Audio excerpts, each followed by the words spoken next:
This is Radio Hereford FC, the home of the Bulls.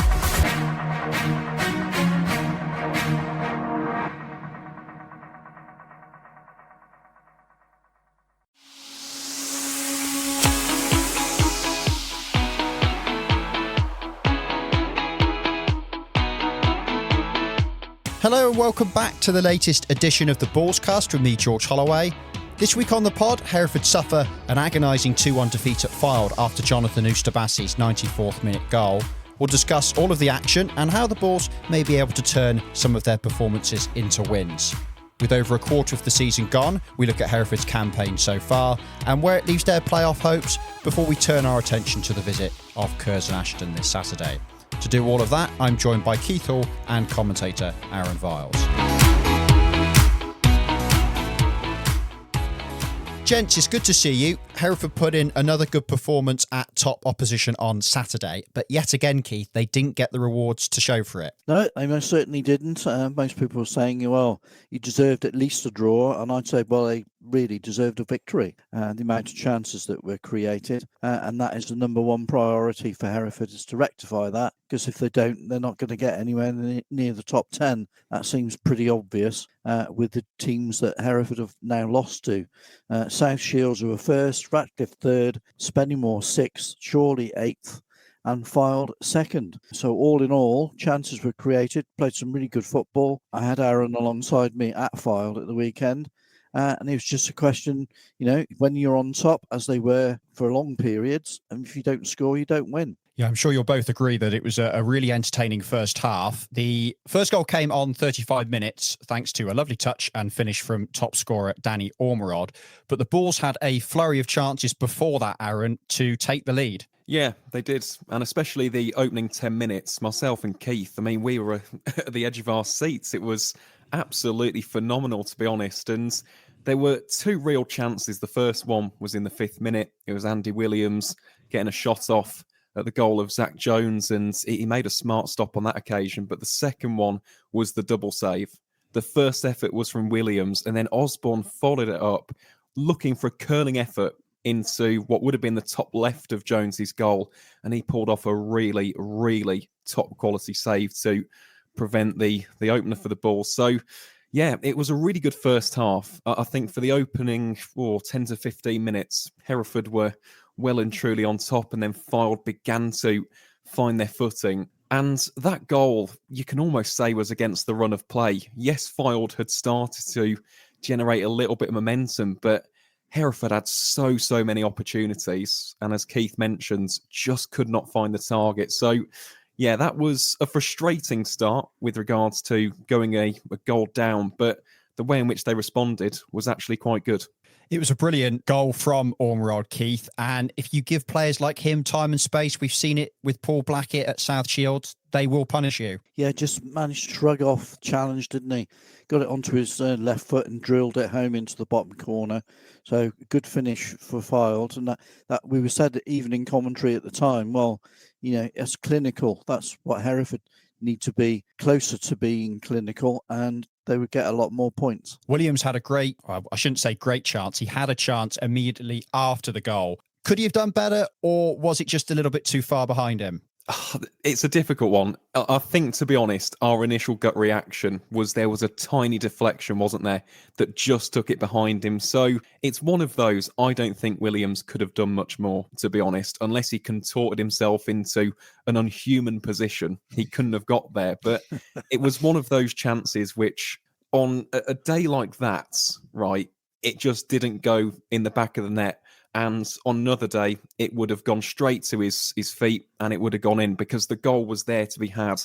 But it just felt like that was almost, just in the heat of the moment, a little bit of a frame of what the day would actually be for Hereford. And thankfully, we did get the goal. But yeah, that was another one of those chances which any other day of the week, that goes in, it's 1-1. And who knows, could have gone on to score an extra 3 or 4. Such was the nature of those chances coming at Mill Farm. Yeah, so Fylde went into half-time with a 1-0 lead, but Williams redeemed himself and equalised on 68 minutes, and it was a ball in behind to Hudson that did the damage to Fylde, Keith. What I was really surprised was, Hudson so far up the pitch on that left-hand side, because he doesn't do it as often as I feel he could, but having got there, what a superb cross. Really narrow angle, right by the byline to cut the ball across past the near post at pace. And there was Andy Williams to make sure he got there first to get it in from a couple of yards out. So it was a really well-worked goal in that respect. And I just wish Hereford played with that style as we saw in the second half up at South Shields, and for the entire 90 minutes pretty much at Mill Farm against Fylde at the weekend. Just wish they would do that at home. It was a totally different way of playing against Telford, and it simply didn't work. So I think people would be, supporters would come in and be happy to be a bit more entertained by the way that, you're working the ball through midfield, using a creativity and the flair that players have obviously got, and to creating those chances. It's a matter of then obviously converting them, play a bit more expansive football like they did against the top two, whether it's because all of a sudden they felt the less pressure by playing against the top teams. Well, we've got nothing to lose, etc., etc. Let's have a go. But, do that week in, week out, and Hereford will get somewhere near. It's something we talked about on the podcast last week, Aaron, with Ian Sanford, this discrepancy between the first and second halves. Even against Telford, who you wouldn't necessarily class as top opposition or a team going for the title in the National League North, they did have a poor first half, but managed to turn it around in the second. Why do you think Hereford are taking 45 minutes to get up to speed? It's an interesting question, isn't it? I'm not entirely sure, because what we saw at the weekend, as Keith will be able to attest to, we saw it quite literally from minute one. The fact is they got into a high press, and I'm not going to say they took Fylde by surprise there, but it felt like Fylde, given the season that they've had, the amount of goals they've scored. Before that game, 33 goals had been bagged by their strikers and midfielders. It almost felt like a classic case of a team that could have dropped back and been a little bit conservative, a little bit defensive, and Hereford were anything but. So going back to the original question, George, as to why they're taking so long to almost get up to speed, I'm not entirely sure why. Because as we've seen, not just in that second half at South Shields, but of course this weekend we saw it in glimpses against Telford, even though I think overall that was a disappointing night. The fact is there's a lot of quality in this side. I think that it came back to a conversation that we had before, though, George, on our episode that we did last week, where we touched upon almost the time it takes to gel. There's a lot of new signings in this team, and there's also quite a little bit of inexperience in and around the midfield. So, for example, we saw this weekend Ilani Edwards and Sam Osborne. They had a big role to play. But what are they, 20 and 21 years old, respectively? So for guys like that, it's just a case of almost fitting into a brand new system under Paul Caddis. So maybe that could be a reason why has almost been a barometer for me. The fact that this team from minute one can get into the opposition half. They can utilise the high press. Someone who we haven't touched upon is Amari Sterling-James. I thought he did a stellar job, almost as that defensive stability and just bossing the midfield as well. I thought he did absolutely superbly. So, yeah, it's a difficult one. And I'm going to be honest, I think the only people that have the true answers are the Hereford players and the coaching staff themselves. But I think they should look at this performance and go, you know what? We went to Mill Farm. It's a very, very difficult place to get any kind of result. And realistically, they should have won this, as we'll touch upon with the other chances in the second half. So, yeah, I hope that this is the catalyst more than anything, that it's no longer a case of it being a game of two halves. And actually, heading into the next game against Curzon Ashton, that can be the start of this run of games where we actually see a complete 90-minute package from the Bulls. Going back to the consistency issue, Is it hard to build relationships and chemistry between the players when you only train twice a week? Well, it's not going to be as easy if you're a full-time setup, by all means, but you will get individuals, little combinations between two players. It's not necessarily everything has to work in symmetry. Everybody's obviously got their strengths and weaknesses themselves, so getting them together on a consistent basis, maybe it's a question that Hereford haven't been able to name virtually the same 11 week in, week out. If they could do that for a run of games, utilise the team that maybe started against Fylde and go from there. Keep it a settled side. Players are here on loan now for a period, so it's not going to be a disruptive influence at all. They're out of the cup, so you're not going to get cup tied in that respect. Maybe that would be the way to go. I mean, Romain Campbell, Matt Richards, Keenan Quansah, Preston Batamo wouldn't be happy with that because they're not in the starting lineup. But to be consistent, you usually have to have a consistent team. So after that equaliser on 68 minutes from Hereford, probably be fair to say, Aaron, that Hereford looked the more likely to find a winner. But up stepped Jonathan Ustabasi in the 94th minute to snatch the win and break Hereford heart. Is it a preventable goal? Yes, it is. I think that we were a little bit dumbfounded in commentary, to be honest, as to just how it happened, because I'm not sure if it's actually on the highlights, but it came off the result of a counter-attack.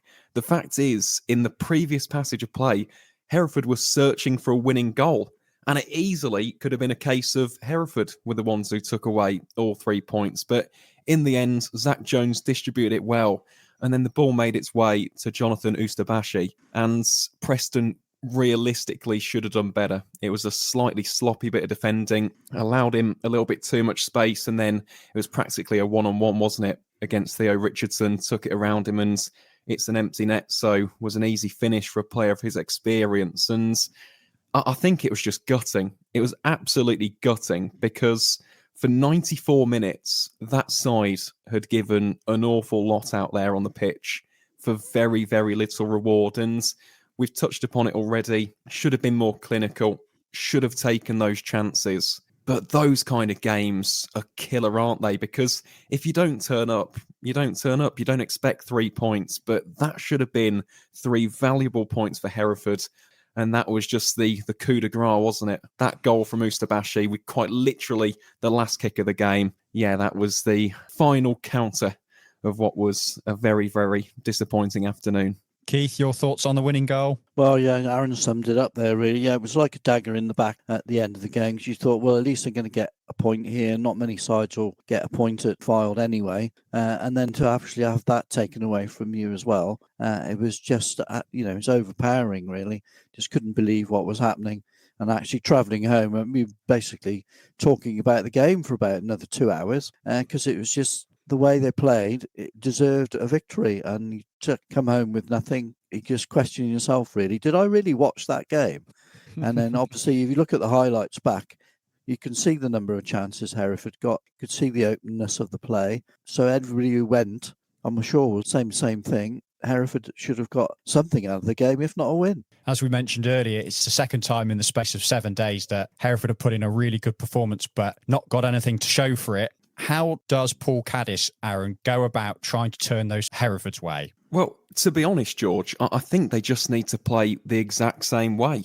Because against other sides in that league, you'll beat them comfortably. If they can have that intensity, if they can produce those fitness levels on a consistent basis, Hereford will start to rack up points, especially if they can play like this at home with the support at Edgar Street. So I think it's just a case of not necessarily almost just saying, right, forget that last game, because there are lessons to be learned from it. Of course, there are. 2 defensive errors in the end cost them massively. But with regards to the tactics and the game plan, I really quite like the 4-2-3-1 as a formation. I think it gave nice defensive stability with Cooper and Mafuta running the show there. It allowed for the likes of Osborne, Sterling James and Ilani Edwards that creativity up front as well. And the other key thing that myself and Keith touched upon a lot pre-game was supporting the lone striker. And they did that exceptionally well. Williams throughout that game was not really isolated for a second. Yes, they'd pass it into his feet. He'd hold it up for a couple of seconds, but the options were there. The triangles were there. The overlapping runs were there. So this is just my opinion, of course, but for me, as a team talk, I think you watch that game back and you pick out the positives of it and you just go, right, we've outplayed a team who are joint top in the league right now. They've been absolutely brilliant. They're one of the most dangerous teams in the entire division. So, yeah, for me, I want to see more of the same. It's just a case of converting those chances, but the style of play really, really suits this side quite nicely.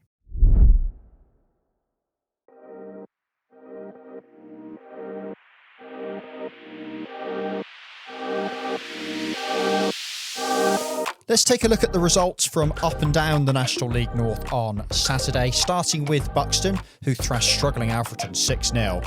5 of those goals came in the first half. It finished Telford 2, Worksop 1, Darlington 2, Southport 0, Kingsley 1, Radcliffe 3, Bedford earned a 2-1 win at Chester despite being down to 10 men for over 40 minutes. Oxford City 1, Leamington 1, Scarborough 1, Marine 2, Chorley lost at home to Merthyr by 2-0. Hereford's next opponents, Curzon Ashton, were beaten 1-0 at home by Peterborough Sports, but surely the standout result of the weekend came at Macclesfield, who inflicted a first defeat of the season on South Shields by 1-0. So, what has that all done to the league table? Well, the Mariners still sit top with 32 points, but only goal difference now separates them and Fylde. There's a 4-point gap between the Coasters and the next best placed team in Radcliffe, while a third straight defeat has seen Scarborough slip to 4th. At the other end of the table, Peterborough Sports are bottom with 8 points, while Southport, Oxford City and Alfreton make up the rest of the relegation zone. Defeat on the Fylde Peninsula has seen Hereford drop to 18th with 15 points from 13 games. Well, Hereford are back in action this Saturday as they host 10th place Curzon Ashton, who have seen an upturn in form over the last few weeks. They've won 3 of their last 4 games and are into the top half of the table. Keith, what sort of danger do they pose to the Bulls? Well, as you say, just the one loss away from home, and that was to Macclesfield by 3-2. Yeah, they got thrashed by Chester 5-1 away from home in the FA Cup third qualifying round. But apart from that, a very good decent set of results away from home. They may set up with a 5-3-2. They might use wing backs to try and get down their flanks at Edgar Street. But I'm expecting another decent game because in the past, Curzon have been a very good passing team as well. So hopefully Hereford will continue the style, as we say, that they used up at Fylde and up at South Shields and play the ball on the deck. We've just touched on it there. If you're going to play 4-2-3-1, whoever that solitary striker is, the tendency is with Remy Campbell that it's hit in the air far too much, far too frequently. Whereas I think everybody in the ground, certainly from a Hereford perspective, thought at Fylde it's no good playing like that. You've got to play it to the feet of Andy Williams. So if Hereford utilise that style of play again, try and just mix it up a bit. Don't just go long ball. If it's Remy Campbell, he still likes the ball to his feet.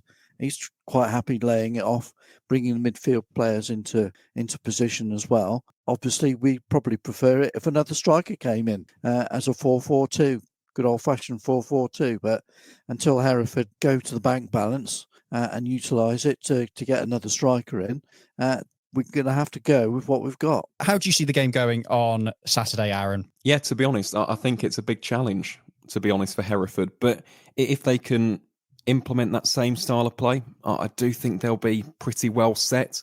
It's funny though, because Curzon Ashton themselves have struggled at times in the goal scoring department. So you look at their goal difference, I think it's +3 at the minute. So they've scored 20, conceded 17. But yeah, I think it's going to be one of those, not necessarily scrappy games, but it could be a game of fine margins without sounding too cliche. And it's going to come down to who's going to finish their chances. I just really do hope, and I cannot emphasise this enough, that we don't see the team revert back to what we saw against Telford just because of that result against Fylde.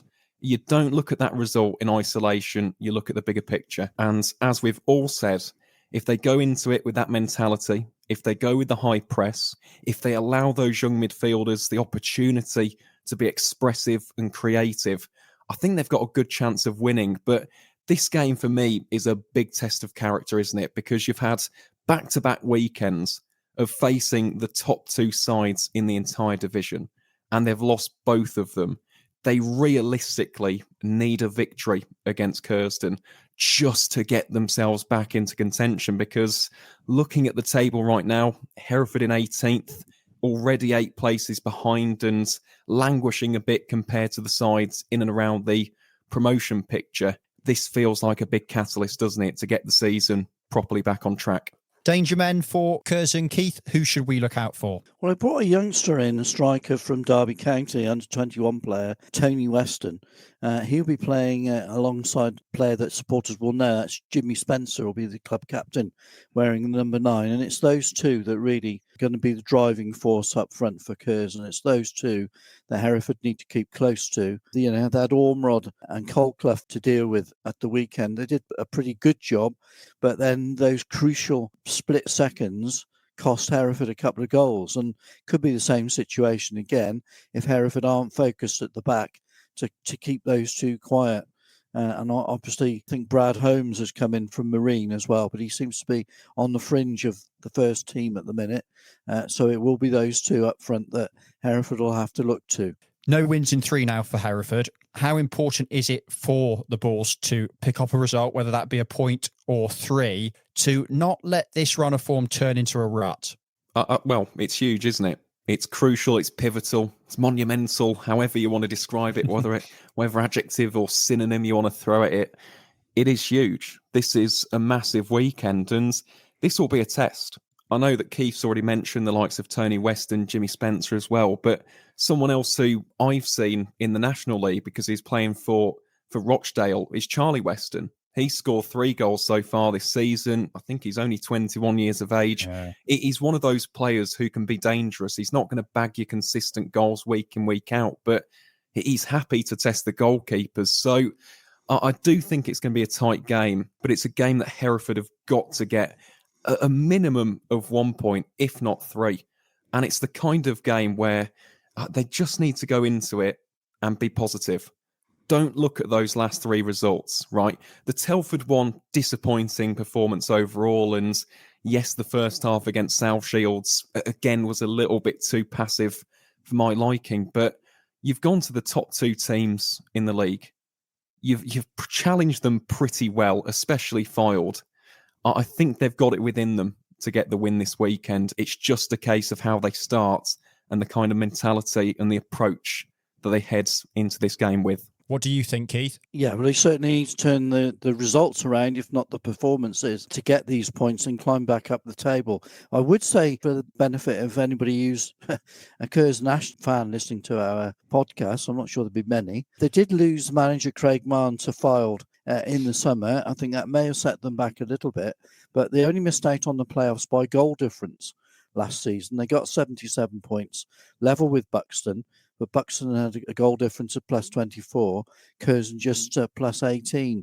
Hereford a point back from that on 76. So it just goes to show how close this division can be.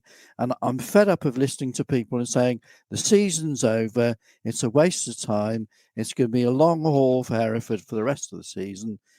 Goodness me, Hereford lost 14 games last season and finished 1 point off the playoffs. Brackley won the title despite losing 12 matches, and Buxton got into the playoffs losing 17 matches. So for goodness sake, people, look a little bit more positively and react to last Saturday's performance, if not result, because that's the way. I mean, even Paul Caddis in the post-match interview, he said that's the standard that has been set now. This is what we've got to do. And I just hope he takes that into account himself and makes sure that the players go out there in the same style, in the same vein, same ambition. Let's play positively on the floor. And I think a lot of supporters will welcome that, even if the results still go against you. If you've played open and attractive football, people latch onto it. Yeah, it's an interesting point that Keith makes there, Aaron. We've seen in the National League North plenty of playoff winners, Kidderminster, Boston United, York, all in recent seasons, have late surges. In the National League, we've also seen that. It's not done until at least early April, is it? Correct. And I'll give you two examples of this at either end, right? So the more recent one is York City. So York City last season looked dominant. They were top at Christmas. They looked as though they were destined to win the league and go back to League Two. But in the end, Barnet just kept on going and going and going and going. They were an unstoppable freight train. And in the end, it was them who won the league. And York dropped into the playoffs in the end and actually failed to go through to the playoff final. So that in itself was a shock. And then speaking of those almost late surges into playoff contention, I mean, I saw this firsthand at Solihull Moors. Solihull under Andy Wing had a pretty difficult start to that season when we made the playoff final against Bromley. But as the season progressed, you could see there was a style of football that Andy Wing was looking to implement, and it was actually quite similar to what we saw on Saturday against Fylde.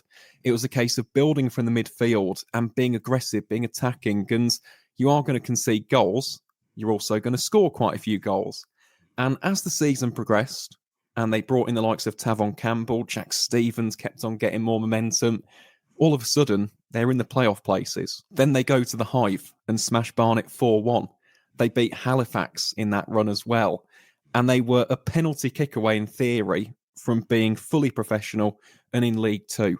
So the season is far from over. I completely agree with what Keith has said there.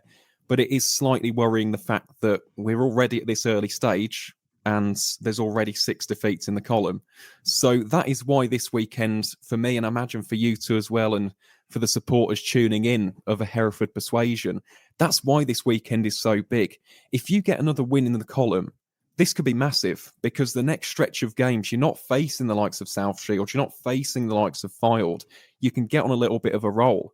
So the season is far from over, but it just depends on the mentality of the side.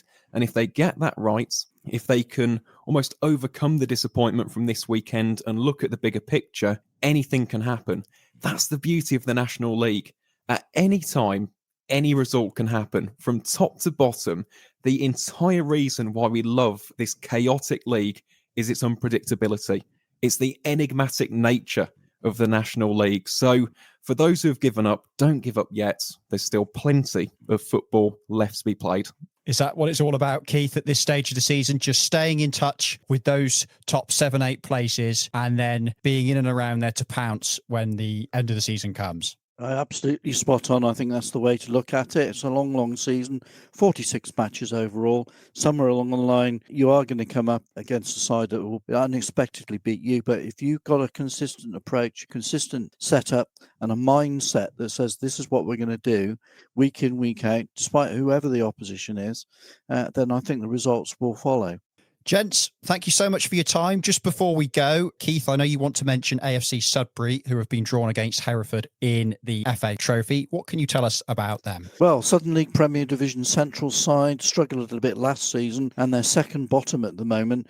They've only won 2 of their 11 matches in the Southern League Premier Division Central. It's a long, long trip, though, 200 miles plus. So a 4-hour trip, 8 hours to watch an away game in the trophy. It seems a long, long way to go. But there we go. They have got to the FA Vase final 3 times in succession in the first decade of this century. But they're obviously moved up the leagues, and that's why they can only play in the trophy. But they are struggling. Scored just 8 goals. So if Hereford supporters think that, they haven't seen many of their side hitting the back of the net. Well, they're nicknamed the Suds, and they've conceded 26 goals in their 11 matches. So on the face of it, Hereford should go there with a lot of confidence.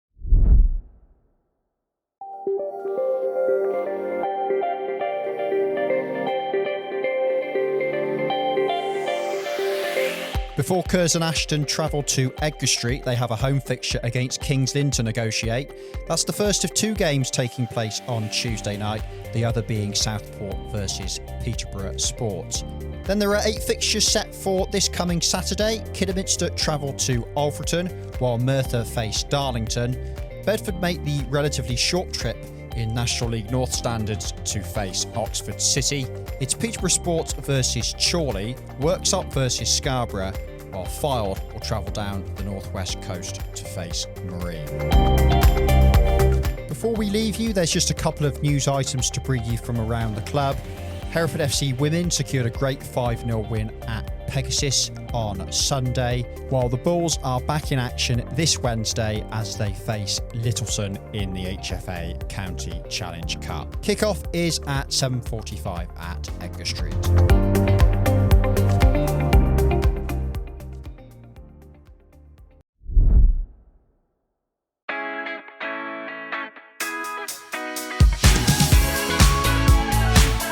For listening to this episode of the Bullscast. Don't forget to leave a review and follow us if you enjoyed it, and we'll be back next week to review all of the latest action from Hereford FC. Until then, it's bye for now.